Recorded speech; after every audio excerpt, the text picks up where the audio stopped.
Middle east में चुनी लड़ाई का अब दुनिया भर में असर भी दिखने लग गया है। भारतीय बाजार की बात करें तो भारतीय बाजार भी इस जंग की वजह से अब प्रभावित होने लगे हैं। जिस बासमती चावल की दुनिया दीवानी थी, अब उसकी सप्लाई नहीं हो पा रही है, क्योंकि एक्सपोर्ट्स के ऊपर सीधे तौर पर असर पड़ा है, जिसकी वजह से व्यापारियों को भारी नुकसान फिलहाल भारत में झेलना पड़ रहा है। पिछले 4-5 दिनों से मिडिल ईस्ट में बाजार बंद है, जिस वजह से चावल की कीमत में भारी गिरावट दिखाई दे रही है। वहीं चावल केवल ईरान में ही नहीं बल्कि पूरे मिडिल ईस्ट में ज्यादा था भारत से, जिसमें ईरान के इतर, इराक, बहरीन, कुवैत, कतर और दूसरे देश भी शामिल रहे हैं। युद्ध की वजह से हर देश का माल अटका हुआ है, जिसकी वजह से कहीं भी माल की सप्लाई अब नहीं हो पा रही है। अब देखिए सीधे एक्सपोर्ट इंपोर्ट के ऊपर असर डालता हुआ युद्ध नजर आ रहा है। मिडिल ईस्ट की जंग का भारत में असर अब देखने को मिला है। बासमती चावल पर सबसे ज्यादा सप्लाई पर अभी की जानकारी के अनुसार असर पड़ा है। तो ऐसे में बासमती चावल की सप्लाई ठप हो गई है, व्यापारियों को बहुत ज्यादा नुकसान हो रहा है। वहीं बंदरगाहों पर 4 लाख टन बासमती चावल फंसा हुआ है, ये जानकारी मिल रही है।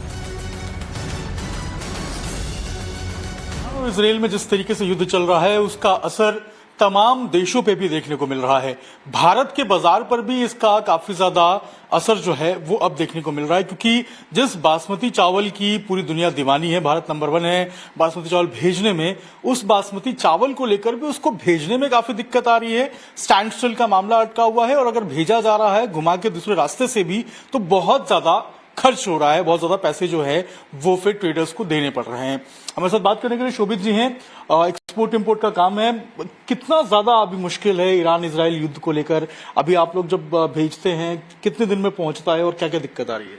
देखिए, अगर सिचुएशन नॉर्मलाइज है तो ईरान बंदर अब्बास जो पोर्ट है उस पे हम जैसे सेलिंग करते हैं तो 2 से 3 या 4 दिन में मैक्सिमम शिप पहुंच जाता है। लेकिन अब क्योंकि सिचुएशन नॉर्मलाइज नहीं है, वॉर लाइक सिचुएशन हो रखी है, तो जो शिपमेंट्स वॉर से पहले भी निकली थी, लाइक जिस दिन फर्स्ट ब्लास्ट हुआ उससे पहले भी जब शिप्स निकली थी, तो वो शिप्स भी बंदर अब्बास अब तक पहुंच नहीं पाई हैं और उन्हें या तो ओमान पोर्ट पे सोहर पे अनलोड कर दिया गया है या फिर जबेल अली दुबई में अनलोड कर दिया गया है। तो बहुत ज्यादा सिचुएशन पैनिक की इस वक्त बनी हुई है, क्योंकि शिपमेंट भी कई बार ट्रैक नहीं हो पा रही है कि एग्जैक्टली वो कहाँ है, कहीं एंकर्ड तो नहीं है पानी के अंदर, कहीं किसी और डेस्टिनेशन पोर्ट पे तो नहीं उतर गई हैं। तो इस वक्त सिचुएशन बहुत ज़्यादा ख़राब है और शिपिंग लाइंस की तरफ से लगातार हरासमेंट जो है वो हम एक्सपोर्टर्स के लिए चल रहा है, क्योंकि उन लोगों ने कह दिया है कि वॉर सरचार्ज हम एक चार्ज होता है जो वॉर के टाइम पे ये लोग इम्प्लीमेंट करते हैं, वो बहुत ज़्यादा लगा दिया है। नॉर्मल दिनों के अंदर बंदर अब्बास का जो भाड़ा होता था वो $300 के लगभग होता था, ज़्यादा अगर डिमांड है तो 400 पहुंच जाता था। लेकिन जब से वॉर की सिचुएशन बनी है तो वो भाड़ा पहले ही 600-700 पे पहुंच चुका था। लेकिन जिस दिन फुल फ्लेजेड वॉर हुई है इन्होंने वॉर सरचार्ज लगा दिया $2000 का एडिशनल। तो आप ये लगा लो $700 का तो भाड़ा हो गया, $2000 उस पर तो टोटल $2700 हो गया। चावल राशन की आइटम है, इसमें इतना मार्जिन नहीं होता है। भारत में यदि चावल की बात करें तो टॉप क्लास के चावल का उत्पादन पंजाब और हरियाणा से होता है। वहीं खाड़ी देशों में करीबन 70% चावल यहां से निर्यात किया जाता है। भारत के कुल बासमती निर्यात का लगभग 25% हिस्सा अकेले ईरान को जाता है। लेकिन युद्ध के हालात को देखते हुए निर्यात पूरी तरीके से अब ठप हो चुका है और इस बात को समझ सकते हैं आप देखने के बाद में कि कितना ज्यादा सप्लाई चेन पर असर पड़ा है। मैम, अब ये जो पूरा अभी सिस्टम चल रहा है, वॉर चल रहा है, इसमें क्या एक्सपेक्ट कर सकते हैं इंडिया के लिहाज से? कितनी दिक्कत आएगी, कितनी समस्या आएगी?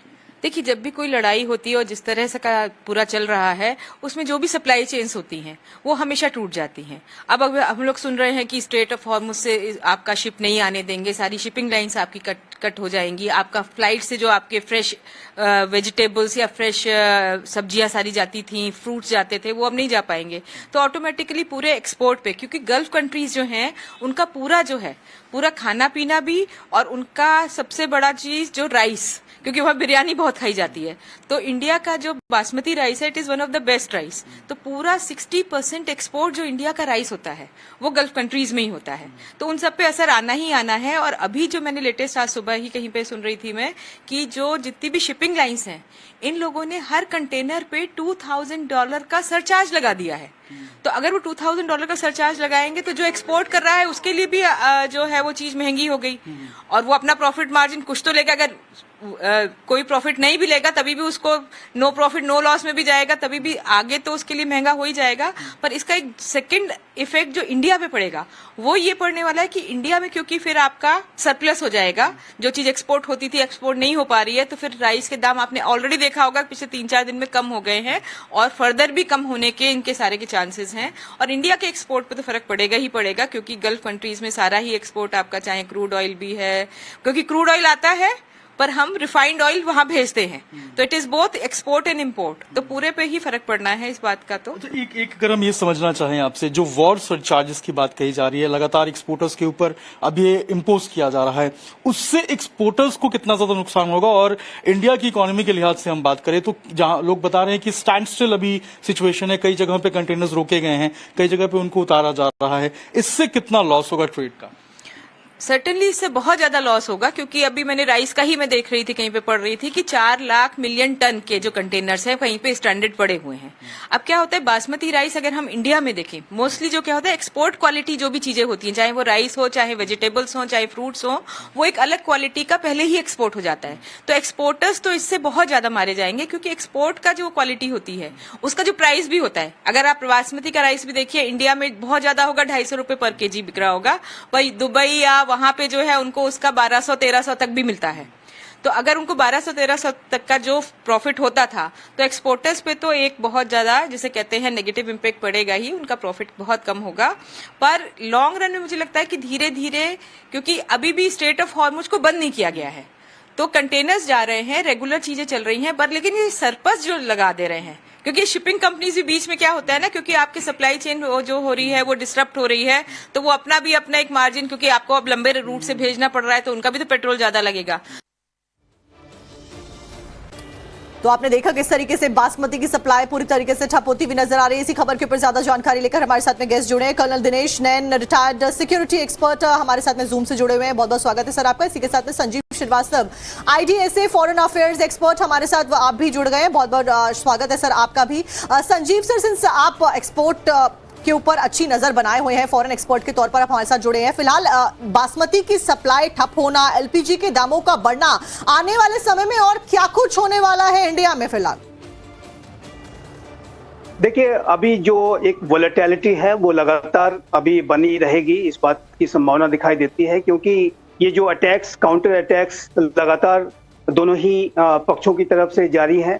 ये अवश्य है कि ये जो रिमेनिंग लीडरशिप जो इस्लामिक रिजीम की है उसकी शक्ति छीण होती जा रही है। उसकी जो नेवी, उसकी एयरफोर्स को जाहिर है कि काफ़ी डेसिमेट कर दिया है अमेरिका ने पहले ही, जो लेकिन अब उनकी जो मिसाइल फायर पावर है वो अभी भी बनी हुई है, और जब तक वो उस पूरी तरह से छीण नहीं होती तब तक वो एक वोलेटाइल सिचुएशन बनी रहेगी, और जिसकी की वजह से ये जो फूड सप्लाई चेन्स या एनर्जी सप्लाई चेन्स के ऊपर इसका जो असर है वो अभी आने वाले दिनों में बना रहेगा। और इसमें कोई दो राय नहीं है कि ये जो पूरी सिचुएशन है ये पूरे विश्व की अर्थव्यवस्था के लिए और भारत के लिए भी अच्छे डेवलपमेंट्स नहीं है। लेकिन इसमें कोई दो राय नहीं है कि एक चैलेंजिंग सिचुएशन का सामना हमें करने के लिए अपने आप को लगातार बना तैयार करके रखना होगा, और जिसके लिए हमारी सरकार कार्य कर रही है। पहले से ही सारी सिचुएशन पे बहुत क्लोज नजर रखी जा रही थी। जो हमारे क्रूड ऑयल के जो रिजर्व्स हैं वो अभी भी पूरी तरह से वो इंटैक्ट हैं, और अगले हफ्ते 2 से 3 हफ्ते के लिए ये हमारे पास पूरी तरह से मौजूद हैं। जो हमारे जो एक्सपोर्टर्स हैं जरूर उनको दिक्कतों का सामना करना पड़ रहा है, जैसे बासमती राइस का आपने जिक्र किया, लेकिन ये जो स्थिति है उनको फेस करना ही होगा, क्योंकि जैसे जो सिचुएशन है उसमें जब तक कोई विजडम प्रिवेल नहीं करती, जब तक कि एक डायलॉग और डिप्लोमेसी की तरफ दोनों पक्ष किसी तरीके के आने के लिए तैयार नहीं होते, या अगर आने वाले समय में अगर इसी तरीके की स्थिति रही तो फिर यूनाइटेड स्टेट्स ऑफ अमेरिका की तरफ से जिस तरीके की अभी बातें कही जा रही हैं कि वो डायलॉग और डिप्लोमेसी के रास्ते को पूरी तरह से बंद भी कर सकते हैं, और एक रिजीम चेंज के लिए भी उनकी फिर पूरे एफर्ट्स होंगे, तो इसमें ये जो कंडीशंस हैं वो लंबी खिंच सकती हैं। तो ये जो सिचुएशन बहुत ही चैलेंजिंग है, इसमें कोई दो राय नहीं है, लेकिन उसके लिए जो कंटिजेंसी के जो मेजर्स हैं वो हमारी सरकार ले रही है। और जो भी हमारे जो व्यापारी हैं उन्हें भी अपने आप को इसके लिए तैयार करना चाहिए। यदि एक पूरी सिचुएशन लंबी खिंचती है तो ऐसी सिचुएशन में वो अपने आप को कैसे बिल्कुल डील संजीव करेंगे, जी, जिस तरीके से आप बता रहे हैं हमें रखनी होंगी। तैयार रहने की बहुत ज्यादा जरूरत है, क्योंकि युद्ध का असर अब भारत पर होता हुआ नजर आ रहा है। युद्ध का असर लखनऊ के व्यापारियों को अब महसूस भी होने लग गया है। अब लखनऊ से जो चीजें निर्यात की जाती हैं, जिसमें बासमती चावल और छोला चना ईरान और दुबई को जाता था, उसकी सप्लाई रुक गई है। इससे बासमती और चने की कीमत गिर गई है। इससे व्यापारियों को काफी ज्यादा नुकसान हो रहा है और ऐसे में कई सवाल भी उठ रहे हैं कि आखिर सप्लाई चेन को नॉर्मल कैसे किया जाएगा। ईरान और इजराइल युद्ध का असर व्यापार पर बड़े पैमाने पर देखने को मिल रहा है। पश्चिम एशिया में जाने वाले 20,000 से ज्यादा कंटेनर बंदरगाहों पर अटके हुए पड़े हैं। मैं लखनऊ के अय्यागंज मार्केट में मौजूद हूं, जहां जो खाने पीने की दालें हैं, अनाज है, उसका कारोबार होता है। कितना असर पड़ा है ये समझ लेते हैं। भाई साहब नमस्कार। ये जो इजराइल, ईरान, अमेरिका के बीच युद्ध छिड़ा हुआ है, तो उससे खाद्य सामग्री पर कितना असर पड़ा है? क्योंकि पश्चिमी एशिया में जाने वाली सप्लाई रुक गई है, तो क्या चीजें सस्ती हुई हैं? जी हाँ, हम लोगों के जो चावल का जो होता है, हम लोगों का चावल बहुत जाता है। दुबई है, ईरान है, बहुत ज्यादा चावल जाता है हम लोगों का बासमती। तो बासमती चावल लमसम मान के जब से युद्ध चालू हुआ है 500 से 1000 रुपये मद्दा हो गया है। अच्छा, 1000 रुपए की गिरावट आई है? हाँ, बासमती चावल में। बासमती, उसके अलावा बासमती चावल के और अलावा जो है छोले पैसा पड़ेगा। छोला जो हम लोगों का दुबई बहुत जाता था, तो दुबई जाने की वजह छोले में। छोले दिखा दो जरा देव।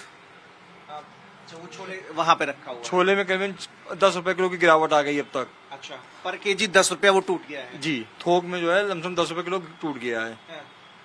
तो मतलब बाहर जो सप्लाई हो रही थी तो उससे दिक्कतें बढ़ी हैं। चीजों की जो सामान है उसमें कीमतों में गिरावट देखने को मिली। तो केवल ये छोले और चावल पे ही असर है केवल? जी हाँ, क्योंकि जो है और कुछ हम लोगों का बाहर फिर और कुछ हमारे हम लोगों को गले के इसमें और नहीं जाता कुछ बाहर। अच्छा।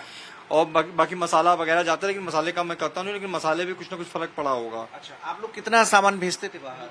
आप अगर भाई इंडिविजुअल देखिए, हम एक्सपोर्ट तो नहीं करते हैं, सब दिल्ली वगैरह से बड़े या हरियाणा से डायरेक्ट होता है। अच्छा। लेकिन उसका असर हम लोग को ऐसे आता है कि जब हरियाणा से एक्सपोर्ट कम होगा तो बाजार मद्दा होगा, तो हम लोगों को भी धीमे धीमे मद्दा मिलेगा। अभी मद्दा मिल नहीं रहा, लेकिन कुछ दिन बाद मद्दा मिलेगा। तो नुकसान फिर हो रहा है? हाँ, मिल वालों को नुकसान हो रहा है। मिल वाले जो हरियाणा पंजाब के हैं उनको काफी नुकसान होगा हमारे हिसाब से। एक तो उनके कंटेनर रास्ते में फंसे हैं, तो वो उनको उसकी भी टेंशन। यहाँ तक उन्होंने शिपमेंट भी टाल दी है। हाँ, तो जो है जो भी रास्ते में जो है कंटेनर है वो भी बता दें, वो भी फंसे हुए हैं, उनको भी दिक्कतें आ रही हैं पहुंचने में। तो देखिए, बाजार को बड़ा नुकसान हो रहा है। जो चावल, बासमती चावल है, उत्तर प्रदेश से बासमती चावल दिल्ली जाता है और वहां से बड़े जो निर्यातक हैं वो उसे बाहर भेजते हैं। तो ऐसे में बासमती चावल की शिपमेंट टलने से कीमतों में गिरावट महसूस की गई है, गिरावट दर्ज की गई है। इसके अलावा जो चना है, काबली चना, छोला चना, वो भी उसकी कीमतों में भी पर केजी 10 रुपए की गिरावट इस युद्ध के चलते हुई है। तो ऐसे में व्यापार को और खासतौर पर जो मिल संचालक है उनको बड़े पैमाने पर नुकसान का सामना करना पड़ रहा है, जिसके चलते जो व्यापारिक घाटा है वो बढ़ने की आशंका है। कैमरा सदैव सिंह के साथ मनीष यादव, टाइम्स ऑफ नवभारत, लखनऊ। बीते एक हफ्ते में ईरान युद्ध के दौरान पोर्ट और समंदर में करीबन 5000 कंटेनर्स अटक गए हैं। खाड़ी देशों को एक्सपोर्ट लगभग जीरो है। यूएई, सऊदी अरब, ओमान, इन सभी जगहों का एक्सपोर्ट बुरी तरीके से प्रभावित हुआ है। अगर ये युद्ध लंबा खिंचा तो और ज्यादा नुकसान होने वाला है। जो सामान वापस लाना पड़ रहा है या फिर पोर्ट पर रखना पड़ रहा है, उसका सारा खर्च एक्सपोर्टर को ही उठाना पड़ रहा है और ऐसे में काफी ज्यादा नुकसान एक्सपोर्टर का होने वाला है। डॉक्टर शरद कुमार सारफ जी हैं, जो एमडी और चेयरमैन है टेक्नोक्राफ्ट इंडस्ट्रीज के, उनसे ही बात करते हैं। सर, सीधा सवाल है कि जो ईरान के साथ वॉर लंबा खींचता चला जा रहा है, इसकी वजह से एक्सपोर्ट्स में काफी ज्यादा प्रॉब्लम्स आ रही हैं। बताया जा रहा है कि पोर्ट्स पर ही करीबन 5000 कंटेनर्स अटके पड़े हैं। क्या कहेंगे सर, ये जो सिचुएशन सिनेरियो चल रही है उस पर? इस लड़ाई की वजह से सबसे ज्यादा अगर कोई सेक्टर प्रभावित हुआ है तो निर्यातक है, एक्सपोर्टर्स हैं। और एक्सपोर्टर्स का तो ऐसा है कि एक बार अगर धंधा चला जाता है तो वापस आना बड़ा मुश्किल हो जाता है। अभी मिडिल ईस्ट के अंदर, पर्टिकुलरली पूरे मिडिल ईस्ट के अंदर एक्सपोर्ट अभी जीरो है, निर्यात जीरो है, क्योंकि लड़ाई का माहौल है। न वहाँ कोई शिप जा सकता है, न वहाँ से कुछ माल निकल सकता है, तो अभी सब कुछ ठप है। 8 दिन से सब कुछ ठप है। अब ये होने से कंटेनर यहाँ अटके हुए हैं, हमारे कंपनी के भी कंटेनर अटके हुए हैं, कुछ कंटेनर हमने वापस भी मंगा लिए काफ़ी खर्चा करके, और अब वो बोलते हैं कि कंटेनर जो हैं वो कहीं भी उतार देंगे और वहाँ से फिर 800 या $1000 एक्स्ट्रा देकर और आपको लाने पड़ेंगे। तो वो माहौल जो है वो बहुत ख़राब हो गया है और इसमें एक्सपोर्टरों को बुरी तरह से मार पड़ रही है। जहाँ पे 2-3% की कमाई थी, अब ये 100% का लॉस हो रहा है। सर, लेकिन ये जो पैनिक सिचुएशन है वो लगातार अगर हम देखें तो शुरुआत यूक्रेन और रशिया के वॉर से ही हुआ था।